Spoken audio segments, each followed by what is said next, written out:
महाराष्ट्रामध्ये रक्ताची अत्यंत गंभीर परिस्थिती निर्माण झाली.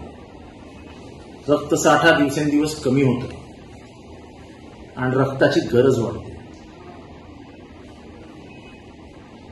या माध्यमाद्वारे मी सगळ्यांना आवाहन करतोय की तुमचं काही थेंब रक्त हा एखाद्याचा जीव वाचवू शकतो. आज महाराष्ट्रामध्ये जेवढा रक्तसाठा आहे तो केवळ 8 दिवस पुरू शकतो. पण कोविडला न घाबरता